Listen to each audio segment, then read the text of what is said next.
This is Oneplus Nord 2 review.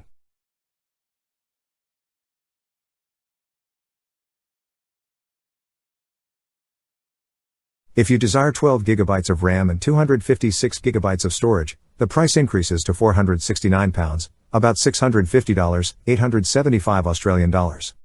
The Oneplus Nord 2 costs £399, about $550, 750 Australian dollars, with 8 GB of RAM and 128 GB of storage. The Oneplus Nord 2 isn't a huge departure from the brand's first mid-range phone, the original Oneplus Nord, but the design has changed a little bit. This is still a solidly built smartphone, although some may find the design a little flat. The rear is made of glass and feels nice to hold. The cameras protrude slightly from the back of the phone, but that's a trend you'll find on many modern smartphones. It features Gorilla Glass 5 on the rear as well as an innovative camera module design, inspired by the OnePlus 9. OnePlus's Nord 2 is not particularly large, and it sits comfortably in the hand. It weighs 189 grams, and it's 8.2 mm thick. The left edge houses the volume rocker, and the opposite edge houses the silence switch, proprietary to OnePlus phones in the Android market, and the power button.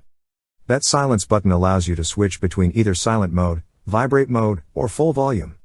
It has a USB-C port on the bottom edge, as well as a speaker and a SIM card slot. The handset is not waterproof, as there is no IP rating, so we do not recommend submerging it in water.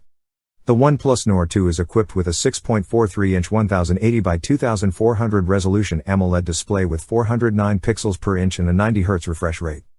So, while the screen is smoother than other phones in this price range, it may not be as slick as one on the OnePlus 9 Pro or some other top Android phones. That may be frustrating for someone coming from a 120 Hz phone, but that is a rare case. Most likely, you have a 60 Hz handset, in which case you will notice this increase in refresh rate even if it is not the best experience. As a result, the display on the OnePlus Nord 2 is great, and it features a good in-screen fingerprint scanner. We found that this worked well, and it is not always a feature on phones at this price point. The AMOLED screen is flat, and is similar to the one featured on the original Nord. OnePlus has included some AI-centric features such as AI Resolution Boost and AI Color Boost, which brings out more vibrant colors. There are 3 cameras on the rear of the OnePlus Nord 2, with a 50MP Sony IMX766 primary sensor and an aperture of f/1.88. There is also optical image stabilization, OIS, on the primary sensor. There is also an 8MP ultra-wide lens, f/2.25, on the Nord 2 along with a 2MP monochrome lens, f/2.4. For selfies, OnePlus has integrated a 32MP single lens camera, which might seem like a downgrade from the dual selfie cameras on the Nord, but OnePlus has used a better sensor here, which in this case is the Sony IMX615.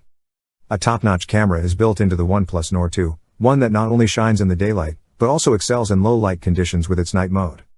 This camera can capture images without much noise and has excellent colors. Additionally, the phone captures great images with its 2x and 5x digital zooms, and although it is missing a macro sensor, the 5x zoom does let you capture some close-ups. The 8MP ultra-wide-angle camera offers a wider view, and it performs well during the day, but struggles with details and colors at night. Lastly, the 2MP mono lens can capture black and white images, which will serve you better during the day, but you are unlikely to use it very often. The OnePlus Nord 2 is the first device in the company's history not to feature a Qualcomm processor. A MediaTek Dimensity 1200 AI chipset has been chosen by OnePlus, which is an exclusive to the company. In case you are wondering how the Dimensity 1200 AI differs from the Dimensity 1200, here is what OnePlus told us. MediaTek opened up the 5G Open Resource Architecture/DORA platform, and OnePlus has taken advantage of the DORA platform in order to improve camera and display performance and add new features to the handset. The OnePlus Nord 2 offers 6 GB, 8 GB, or 12 GB of RAM. In the UK, you can only purchase the top 2 models, and you have a choice between 128 GB or 256 GB of internal storage. One of the primary reasons for merging with Oppo's codebase was to provide faster software updates, so if OnePlus sticks to its promise and provides updates on time, that would make things more exciting for enthusiasts. Overall, the Oxygen OS experience on the OnePlus Nord 2 feels a bit different, but essentially the same as always. With Android 12 being released in a few months, all eligible OnePlus devices will be migrated to the new codebase, which could also lead to an improved user experience. A 4500 mAh battery powers the OnePlus Nord 2, which should be enough for you to power your phone through a full day on a full charge. We found the battery life to be solid on the OnePlus Nord 2. At the end of the day, we always have at least 15% left. If you're a particularly heavy user, you may stray over that edge, but OnePlus has included a number of top features to keep you going. The OnePlus Nord 2 does not have wireless charging, which may be disappointing to some users. However, this is not a common feature at this price, so you are unlikely to find a smartphone with this capability at a similar price. There is also a charger included in the box with the OnePlus Nord 2, which isn't the case for all smartphone companies anymore. As a result, you can start using the 65 watts charging capabilities as soon as you receive the phone.